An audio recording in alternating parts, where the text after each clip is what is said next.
Hello, you wonderful people, and welcome to another episode of Not Too Comic Book. This being a show where I talk about TV shows that are adaptations of comic books. For today's episode, I'm going to talk about Season 2 of The End of the Effing World.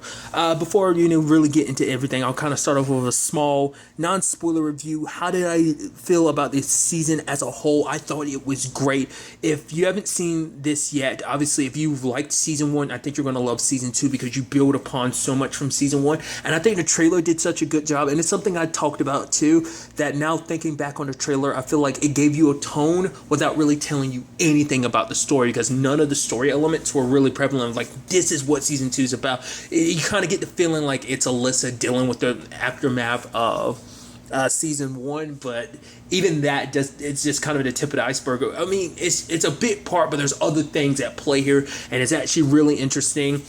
Still kind of having that dark sense of humor while also being almost, and I've talked about this with Season 1, which actually kind of surprised me, in a very dark, kind of super messed up way. It's kind of a touching love story when you actually kind of break it down in the grand scheme of things, and I think they drew a great job capturing that again this season. So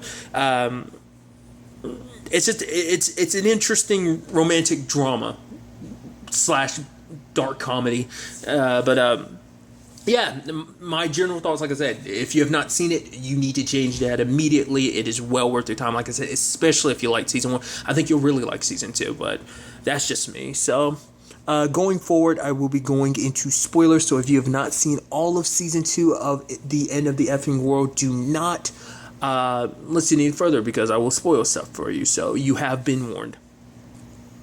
Okay, so kind of talking about more stuff that wasn't in the trailer. I like how they kind of fake you out even in the trailer, being like, because I was under the assumption the way things were playing out, I was like, oh, so this is just going to be purely Alyssa this season, no James or anything, because I was like, oh, I guess they're going with the path of like, oh, James died or something, because even, like I said, I guess it'd be too much if the trailer told you that, but I was like, I was pleasantly surprised when it's revealed, like, oh no, James is alive, he survived. And I like how they constructed the story this season, because it's like, for one, that Clive Cock storyline, like bringing it back like that and making it into a new plot thread this season, kind of a new obstacle in their way in this sense, I think was super smart. And I love how they constructed it like that, of like, oh wow, because we had heard that thing about him sleeping with his students and kind of getting like that was a little bit of dialogue in Season 1. And I was like, I like that they took something small like that and they kind of pulled, like I said, went back and kind of made a full story out of that, because we have Bonnie, who is,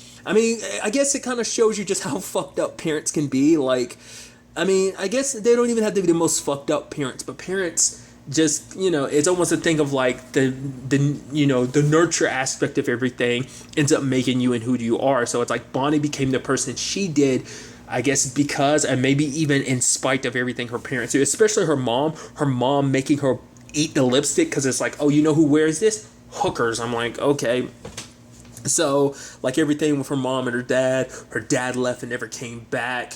Her dad spent most of the time in the garden, and then when he lost his job, he would just drive around until it was time to come home, till his wife found out. She started ripping his garden apart. So, I even love he's got a suitcase and everything. He's like, I'm just going to go get some milk. And I was like, yeah, with the suit, like at least 2 bags. Sure, Dad.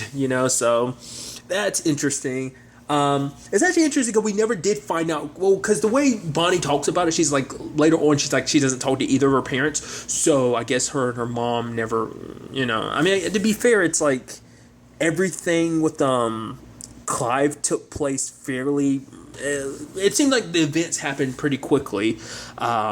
After her kind of getting to college and everything, and not really getting in because she failed her exams, but getting a job there and everything. So I just thought that was interesting how they immediately set that up and set her up and being like, oh, she's out here trying to get revenge. And it's kind of interesting because rather than we started with a new character rather than the characters we were familiar with. So then we got introduced to what happened to Alyssa after all this time. It's interesting too, her dad didn't pop up at all this season, but I guess it kind of makes sense because her mom and probably Alyssa herself is probably trying to avoid being around him. I don't think he's dead. He most likely just passed out because of all the blood loss. I feel like they would have referenced the fact as if he was dead or not, but Nevertheless, there's the twist that Tony left. That was interesting. And a sad aspect is that her mom, Gwen, was like, I kicked Tony out. And I just kicked Tony out. And Alyssa was thinking to herself, she hadn't. Because, she wanted to try and, I think, and that's kind of sad, too, despite everything, despite being as they say, a twat that he was last season, she still couldn't bring herself to kick him out. He literally left on his own, leaving her with Alyssa and the twins. Obviously, Alyssa talks about the fact is, like, at school, she's a bit of a shit celebrity. That was kind of interesting. It's like, yeah, you kind of had, like, because I might have referenced this last season. I definitely thought it, rewatching it. I'm pretty sure I probably thought it last season, too, was a whole, I might even said it during the season 1 review, was like the whole Bonnie and Clyde level thing that they got going on. But they end up moving away. They move in with Gwen's half-sister, Lay, and her foster son, Billy. Which I wonder is that they're making little references here and there, because the way Billy's talking about the fact is that your name? And she's like, yep. And he's like, it's shit. I guess it's supposed to be a little reflective of, obviously, James and Alyssa's first conversation in the confines of the first season. So I guess it kind of, maybe it's supposed to be kind of a parallel to that. But nevertheless, I did like how it's like, obviously for her, it's a situation of after everything that went down, she talked about the fact is of like, it kind of changes you, something like that. So I think, for her, she was kind of trying to fill this hole in her. Like, she was kind of broken on the inside because of a large assortments of things, everything that went down with James, everything that was just going down in her actual life. She just wasn't the same person, like who she was, at the beginning of season 1, who she was at the end of season 1. Like, that person wasn't quite there just after everything. So she meets up with Todd. They're planning to get quickly married, which Gwen's totally on top of all that, because it's like, oh, you can stop focusing on your own sadness. And I guess it was almost like a living vicariously through, because it's like, oh, Alyssa can be so normal and happy. So she was kind of her mom was living vicariously through her. We see, that person, like the red car and everything. I was like, oh my God, is that Bonnie stalking her? I did not expect it to turn out to be James that was the one following her. I thought that was a really good surprise, and then cutting to be like, yep, this is what James has been up to. He suffered some major damage because of that shot. Like, he's like, oh yeah, this is supposed to be like the end of this tragic tale, but it isn't, because I didn't die. His dad was there. I mean, like, oh, do you want the food? He's like, no, I'm good. Which is also kind of sweet to see that in even the tiny bits we get to see that his relationship with his dad did get better. Like, because I think, and it's something, and it shows you that his growth from season 1 stayed, because he talked a lot more. Like, from the conversations we saw with his dad, he didn't even talk to his dad at all. Just kind of sighing. But here he's like enjoying his dad's company, and I thought that was sweet for him. It's like the whole thing about like his dad has been crying and eating a lot, dealing with this whole thing anytime news comes up about James, but also at the same time there's moments where he does both at the same time, and he's up there with food in his mouth, tears down his face, and going for another bite. I loved it. But then it's like the whole thing of Gwen showing up to be like, all right, I need you to write a letter. Basically, I need you to break up with Alyssa, which James is like, wait, what? No. And she's like, but it's better for her, which James is kind of thinking, well, everything I basically put her through, the fact of the matter is, what can I really do for her? So he was trying to let her go, even though he wanted to see her like crazy. And, I don't know. It's a complicated thing, because at one side you're kind of like with Gwen, where you're like, yeah, the fact of the matter is, after everything, of course you'd be very protective of your daughter and everything. But at the same time, it's that whole thing of like, it's a conversation that Alyssa kind of brings up later on too, of like, yeah, but you don't have the best choice in men. So not really can judge James too much after,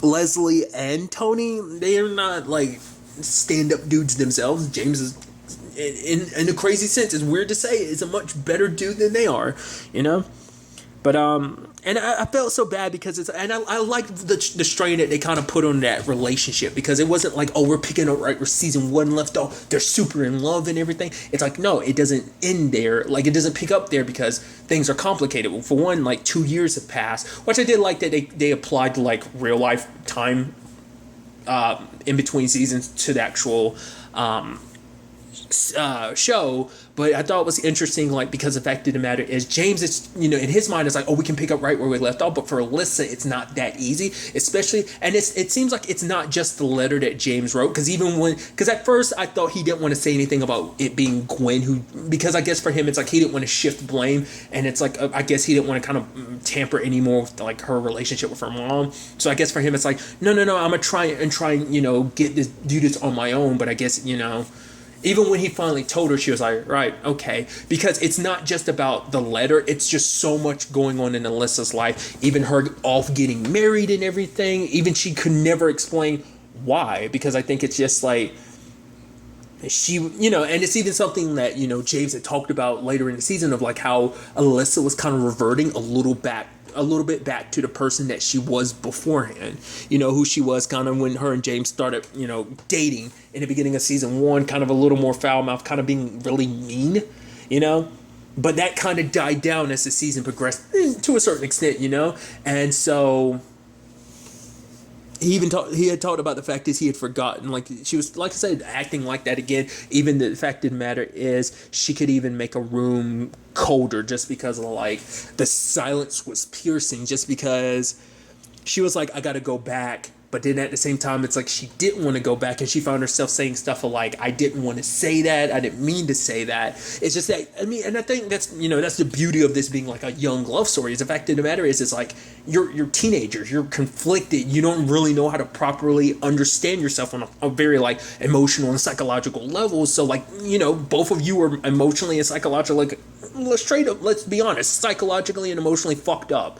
More so on the psychological things, side of things. So, and it's just interesting that while this whole like problem between James and Alyssa's relationship is happening, there's the whole Bonnie thing, which Bonnie had gone to prison because she killed one of the students, thinking like, oh, because she believed Clive's BS about like, oh, she's trying to blackmail me and stuff like that. But it's sad. It's mostly, and what makes the whole situation probably worse, that was probably someone that not only was it probably what was going to happen to Alyssa, like him taking advantage of her, that's probably what happened, especially when that student left the look on her face. It looked like that's what happened, but and Bonnie ended up killing her for just, and it just makes that situation even sadder. Bonnie goes to jail, and it's like, oh my god, he finally loves me and everything. I guess it's almost an interesting parallel, and it's actually something Alyssa kind of talks about later on, but maybe I'll get to it later. But what's the whole, I'll be skipping around, but the whole thing of like, when you've never known when you've had a lack of love in your own life, you'll so easily be tricked by thinking something else is love. So Clive's BS was so clear to her, like, oh, this is love, but because she never really had love. The complicated relationship with her family, especially her mom's response of like, oh yeah, punishment kind of comes with love, so those twisted notions of love. And it's so interesting to see that all happening while you have side by side to like the twisted, mangled complication that is Alyssa and James' relationship. And I just thought that was kind of a fascinating thing to actually kind of think about it. I thought it was super creepy how it was. Well, I want to say it was like episode 3 maybe, ends with her kind of like asking to be hitchhiked. I was like, wow, that's interesting. Even though the fact is she sent bullets to both of them. And I love Alyssa was like, yeah, I, kind of have nothing to be scared of, especially when the person can't even spell your name right and doesn't know where you live. And so she just ended up tossing the bullet. I thought because the bullet landed where it did, and the fact is they made a point of us seeing that, I thought it'd play a bigger role than it did. But it's like, no, it was just showing you like,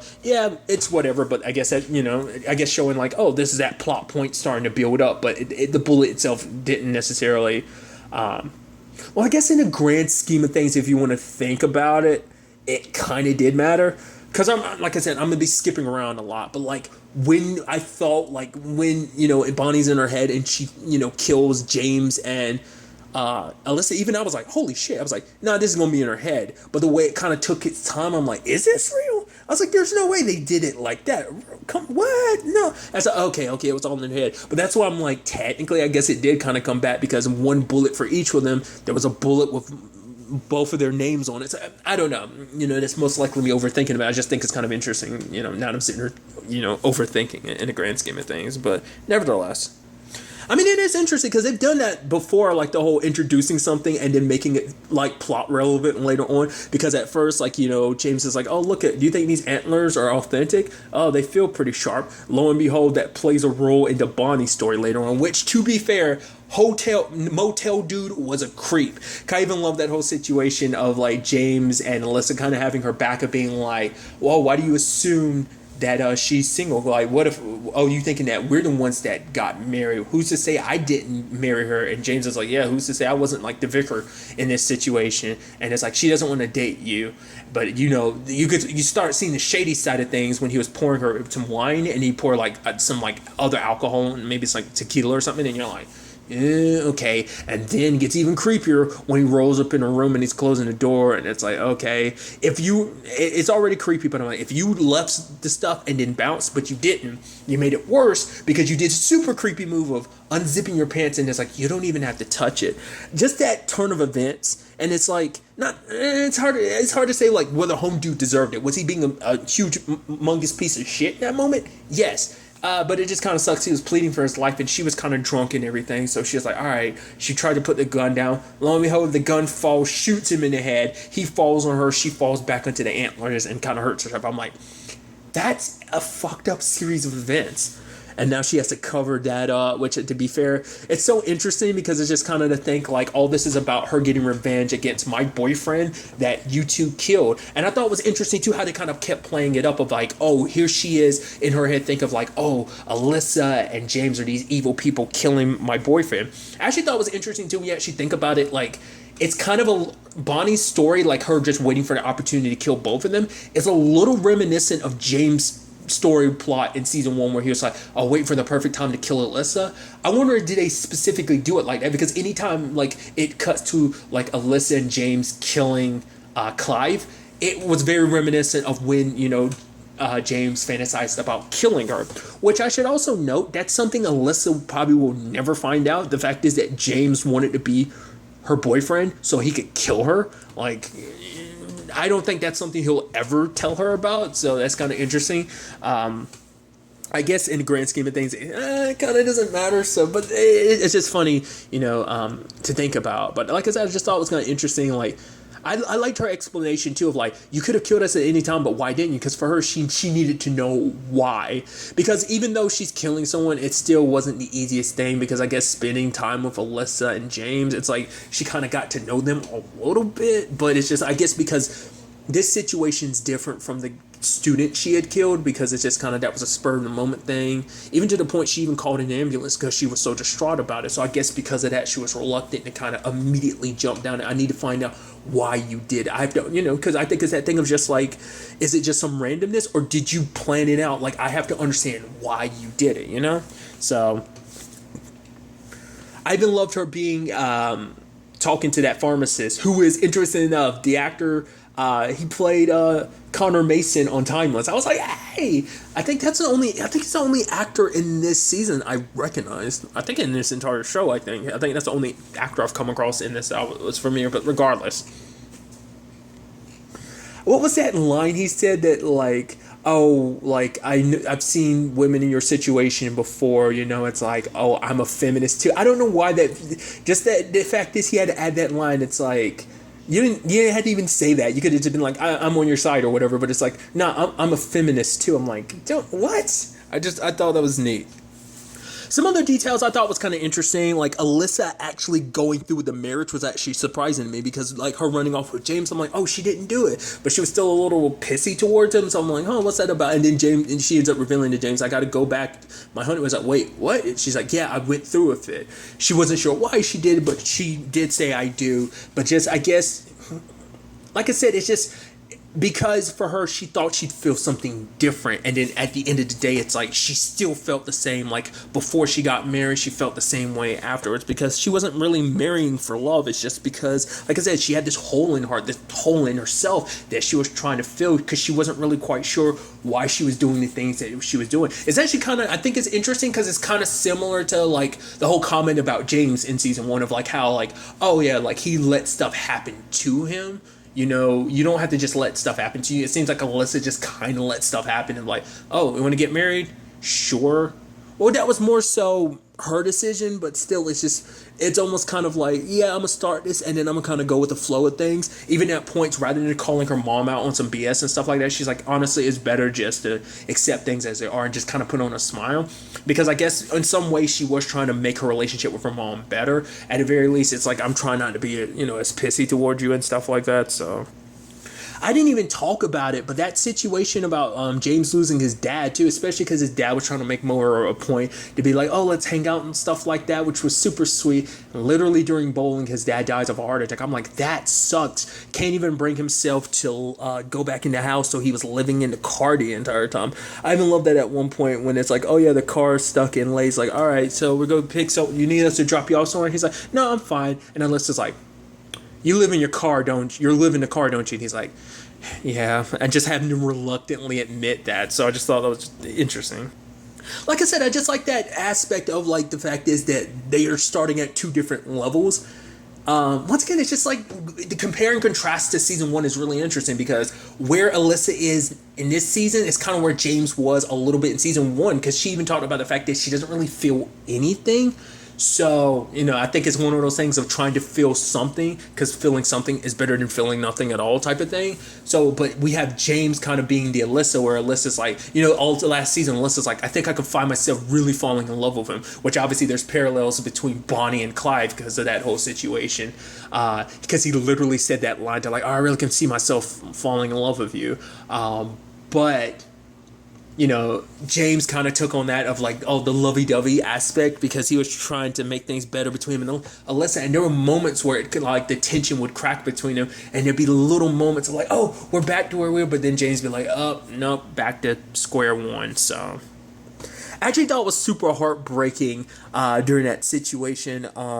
I forgot what it was, the exact circumstances, but there was a moment where he admitted the fact is that it was looking after Alyssa, because Alyssa was the only the reason why he was kind of stalking her, because he wanted to protect her, because like, oh, if I got this bullet, maybe she did too, I got to look after her, because for him it's a thing of, because of that, I couldn't protect the people I cared about, his mom and his dad, and it's like I couldn't do anything for them, and that's a sad burden to kind of carry, that he blames himself for his mom's death, because in his mind it's like, I'm the one that wanted to go see the Ducks. She wouldn't have even been in that position if I hadn't said anything, and I couldn't do anything for my dad, and his dad had done so much for him, tried so hard for him, that it's very heartbreaking. And so for him it's like Alyssa was like the last person in this world that he loved.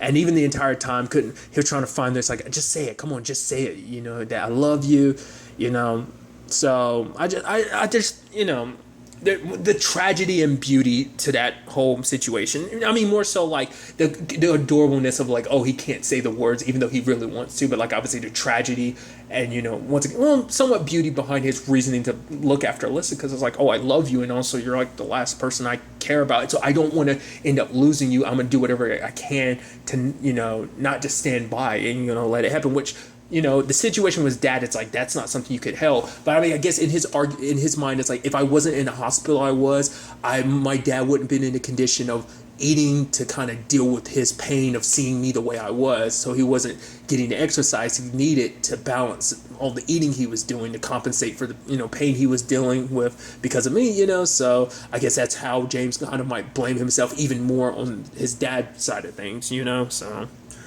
Also bringing stuff back full circle was the whole, obviously because Alyssa worked at a restaurant, for her Aunt Lay, that later on when James was suggesting like, oh, do you want to just kind of like ditch, but it's like, if we do that, it comes out of their their paycheck. Did you know that? And he's like, oh, I didn't know that. And then even the lady, she's like, yeah, we'd have to pay for it. She's like, were you really not going to pay? He's like, no. It was like this awkward moment, because obviously it was supposed to be it's like, no, he was trying to grasp like the old days of like, oh, remember when we did this last season, Alyssa? Oh, you're super against it now because obviously you're pissed at me, but also you have a different respect. I even love her when she shows up with Billy at the beginning. She remembers like how she treated that waitress in season 1, and she's like, yeah, it's kind of karma coming back at me for me doing that. It's kind of ironic in the grand scheme of things, so I thought that was kind of neat. That cop at the, that ends up at the cafe, I was almost certain he was going to die, which I was hoping he wouldn't, because we found out he has a 3-year-old daughter. It's like, you threw that in there to make it so they'd be super sad if he dies. I was like, please don't kill him. Please don't kill him. He's up there asking, I love that, like, she's trying to give him the receipt because she's like, wrote a note saying, help me. But he's like, oh, I don't need that. She's like, but what about when your expenses? And he's like, oh, don't even talk about that. And he hands it back. I love that. It's just kind of like, she's literally about to ask you for help, but you keep handing it back. Which, to be fair, he ended up seeing the gun that Bonnie had anyway. So luckily that situation didn't play out necessarily like season 1's finale with all those cops. Which I should also note, I'm actually super surprised we didn't see Terry or Eunice this season. That was kind of actually interesting. I was like, oh, you would think because of the connection there that they would kind of bring that back in some shape or form, but sadly they didn't. So I just thought it was interesting. I was almost halfway expecting them to kind of pop up in any shape or form, especially because Eunice was the one that kind of pushed so much for James and Alyssa, that she was trying to get their side of things. I mean, hell, she might have been the reason why things went a little as easy as they did, because it's like James didn't go to jail. He did suffer ramifications for the what was it? The misdemeanors that they committed. Even Alyssa got community service, I think, was kind of like her big thing. So, but I really did enjoy that final confrontation with Bonnie, because I wasn't really 100% sure how that whole situation was going to play out. Obviously, like, everything kind of slowly getting unveiled to Alyssa of like, oh yeah, this boyfriend I've been mentioning the entire time that was murdered, yeah, you killed him. And it's like, wait, what? And then, because for Alyssa, it's something that she ends up bringing up later on, I thought was kind of a very powerful thing, and it kind of resonates, because every time every time the word murdered kept getting caught up in that conversation when they were sitting down having lunch, was the whole thing of like, it took her back to that moment anyway, because obviously, and she ends up talking about it later, it's like, I never left that moment. Like, you think we're not being punished enough? I am, because I'm literally trapped in that moment. Like, she got stuck there and could never, like, because at the time it seemed like she's okay, she was processing, but like so much other shit was happening at the same time. I think it kind of took her mind off of it. Like, obviously she was dealing with it in one way, but then, like, in season 1, but like I said, so much stuff ended up happening afterwards. It kind of made her go, wait, like James and all that other craziness of like, oh, let's get away from the cops and everything, all the fun they were kind of having, their Bonnie and Clyde style things, ended up getting her, probably her mind more off of it. But now, after everything they went through, it just, the silence, kind of speaks, and you kind of drown in. You realize how, a line that James said of like, once, you're alone, you realize how loud silence can be. And I think that's what happened for Alyssa, because like, she's been trapped in that place. And obviously Bonnie didn't want to listen. I'm like, no, you're lying, you're wrong, because that's not who he is and all that. So, because it's like, oh, like, you lied about this and that. So it's like, obviously you're liars and everything. You don't know about Clive, but it's like, they wanted to try and find another way out of this situation. And it's actually, like I said, it's actually super sad, the whole Bonnie situation, because, for her, it's like, she thought, hey, this was love. And the fact of the matter is, I'm getting revenge for the men that loved me and that I loved. But them telling her, like, oh, the fact of the matter is, like, there were other girls, and the fact of the matter is there was the videotape and the photos, which I guess they still never found out the photos got burned by his mom. She obviously turned over the videotape last season, but like, probably the whole aspect of like, oh, her burning the block, because that's what's also interesting too. I was like, oh, Bonnie never saw it, but I guess that was her kind of jumping on it. Well, because probably after she probably got released from prison, like, well, because I don't know, like, probably a lot of those details probably never were public. Or at the very least, Bonnie didn't want to look into it. Or I don't know, because I feel like you would notice something like that. Because it's like, how does she manage? I mean, I guess it wasn't big news anymore at the time of like the murder and everything. It would, that 2 years ago, it would have been big news of like, oh, but I guess it wasn't in the papers anymore. So probably after she found out about like what happened to him, and the suspects were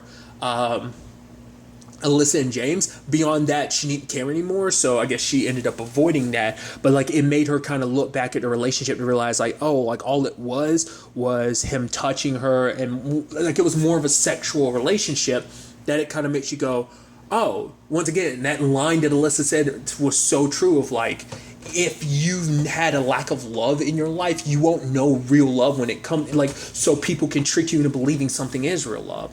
And, you know, for her, it just kind of like all this pain she has is like, how do I deal with it? And it's like, even Alyssa, just like, I don't know, because she's still in the process of figuring it out. But I love how it ends where it's like she's about to do it, but both James and Alyssa stop her. Because each one of them, I think, like, they understood why Bonnie was doing what she was doing, because she was tricked into believing that this was about love. But at the same time, I think each one of them had their own different reasons for saving her. For one, James, he already saw someone he loved, his mom, kill herself in front of him, and it's like he felt powerless. He felt powerless about his dad dying. It's like, no, I can do this. I can help this person. And I think Alyssa, who's literally going through the same thing in her own right, was able to feel the same way too, you know? So I thought it was kind of, I'm glad it ended that way, you know, because even when he's giving a statement, James is like, so what's going to happen to her? Because he's like, despite everything, he felt bad for Bonnie. It's like, I hope that she's able to get proper help, you know? So it kind of leads to him being like, you know, it's like, what more can you do? And James was kind of like, a little more? It's like, you could put in a little more effort, because, you know, it's like, if you're able to kind of give her the actual attention she needs medically on a, you know, mental level, then I don't know. I just thought that was kind of a neat way to kind of close out Bonnie's story like that. And obviously what this also meant for Alyssa and James, in the sense that, you know, for them, it's like, for Alyssa, she had to go back to that place, because for her, it's like, ever since they killed Clive, like, it's been there. Which even James was like, no, I'm the one that killed Clive. And Alyssa was like, fuck off, James. I don't need you protecting me. Because I think for her, it's like, we're in this together. Like, I don't need you to follow in this sort of drive and be noble. It's like, no, like, we were in this together. We covered it up together. So it is just as much you as it is me, you know? So, but regardless, her going back there, and obviously it made James' heart sink, because he was thinking like, oh my God, she's gonna kill herself, you know? And I think, you know, it's a reminder of his mom, so he was racing everywhere to try and find her. Even, I like how they kind of fool you, because you hear the splash into the pool, you're like, is James going to get there in time? But it's like, oh no, she's good, she just went for a swim. And he breaks down, because he's like, I thought you were telling them to look after me. She's like, yeah, not forever, just for a little bit. And he's like, I thought you were going to kill yourself. And she's like, I would never do that, especially because she's like, I know what that means to you. Like, I would never do that to you after what you went through with your mom. I'd never do that. So it was this beautiful, touching moment of them, you know, hugging each other through it. And him, you know, finally, spreading his father's ashes. I love that it's like, oh, this place used to be a park. This is where him and my mom first met. And it's like, the moment he laid eyes on her, he told her like, oh, I love you, you know? And it was sweet. And then I love the kind of like, it's like, oh, this sweet moment of like, oh wait, my dad's sludge now. He's no longer ashes, because at some point he got wet. It's like, when? At what point did that happen? So also, I'm thinking about it. That dude who took the car at the beginning, I was like, that's still kind of shitty of you, because he was asking for like $400. I guess nothing ever came about that. I guess he was just kind of like, well, I probably did take the car illegally, so he probably didn't want to make much of a fuss about it, you know, because he was like, oh, there would be signs there or something. I was like, what kind of bullshit is that? Like, even you could tell he was wrong, but he was kind of, at the very least, oh, can I get my dad? It's like, oh, he's in a safe place. Yeah, I guess, okay, so once you get the $400, you can come back and get him. I'm like, that's shitty, you know, regardless. But it was, you know, like I said, it's just messed up. He's having to stick his hand in there, and he kind of thumps a large chunk of it on the ground. He's like, I think I probably should just pour him out. So he tilts it over and it starts dripping out. And it's just kind of like I don't know why. That was just kind of super messed up in a way. But I don't know. It was still kind of like, the sentiment was beautiful. And I even love when they're sitting down eating, and she's like, oh, you should have spread your dad's ashes here. And James kind of looks like, what the? She's like, dude, I'm joking.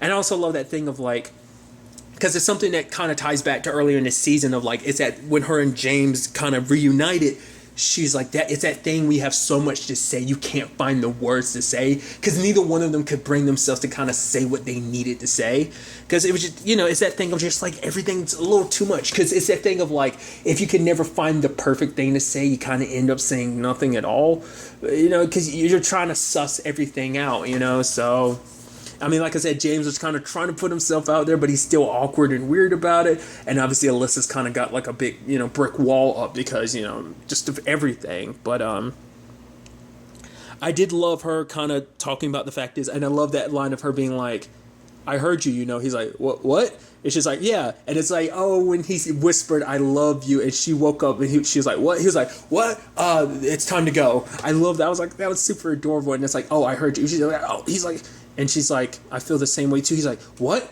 And she's like, yeah, don't get too ahead of yourself and everything. She's like, obviously, I need time. Obviously, like, I need some psychological help. But I was like, oh, that's nice. Like, I do like,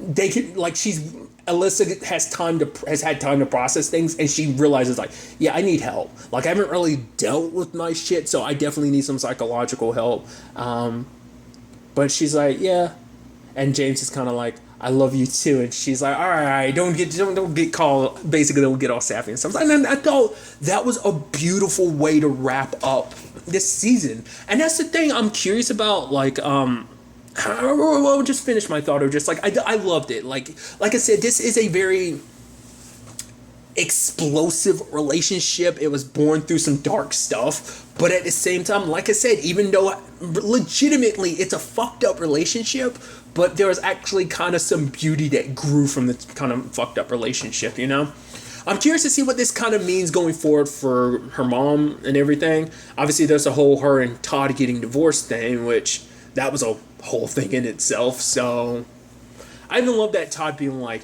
I feel like punching you, and James is kind of like, you can if you want to, and Todd, but I guess that just shows you how much of actually kind of a cool dude Todd is, because even he was like, no, I'm not going to, because I guess even James is like, yeah, I kind of deserve it or whatever, because I did kind of run off with your wife. So there's that whole situation, especially because like, he was like, oh, this is where our house is going to be. I've saved up some money. I'm going to build it and everything. I was like, oh, that's rough. But at least at that point, Alyssa was kind of telling him the truth, like, we need a divorce and everything. But regardless, I'm curious to see, whether anything will come of all of that.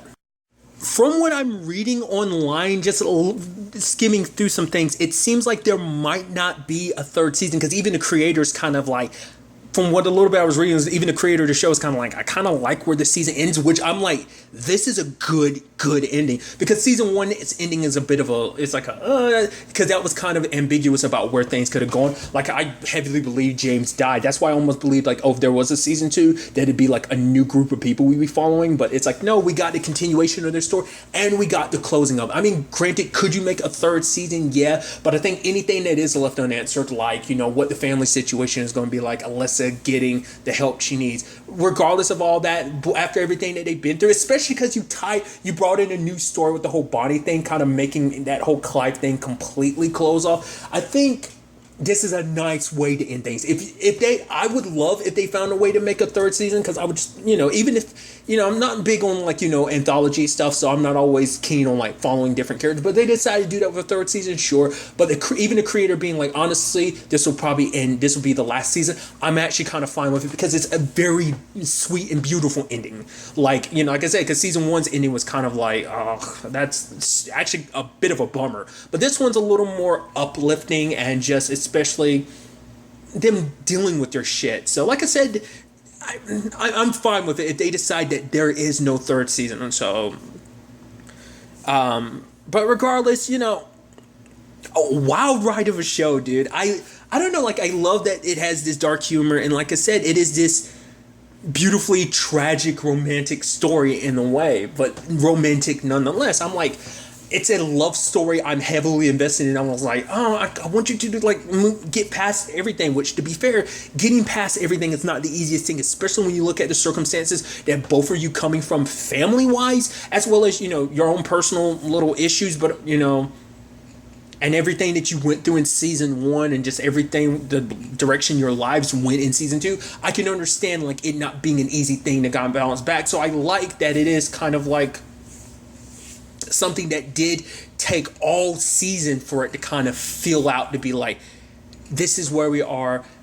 finally being able to say it to each other that I love you and I love you too. So I don't know, kind of giving you all the warm and fuzzies. Once again, if you don't know, I'm a sucker for a good love story. So this is a great one in my opinion. So like I said, if there is no third season, I'm 100% happy with things ending here. So it's actually something I need to look into because, obviously this is based on a comic book. So I'm actually curious to look into seeing like how different the comic book is. I'd assume it, because from what I was reading, I was like, oh, it actually getting a second season is actually surprising because of, so I guess like all of season one, they probably did their own things, but it's probably close to what the comic book is. So the comic book probably ends. Because I think, because one of my friends, she reads the comic books that the creator, the person who wrote the comic book, apparently a lot of his shit is kind of bleak and depressing because she liked another one of his works that ended kind of similarly. So I think that's kind of in his wheelhouse. Kind of like apparently like Garth Ennis is very like fuck superheroes. He kind of makes them shitty in certain regards just because apparently he doesn't really like superheroes like that. That's how someone explained it to me, but how true that is, I don't know. But regardless, that's just where my mindset is on it. So I'd be interested to kind of look into like the differences between the comic book and this, So, but anyway, that's enough of me rambling on and on. So, but really, that's all I want to talk about. So the next time we meet, be happy, be safe, live life to the fullest, and enjoy it. Good day and goodbye.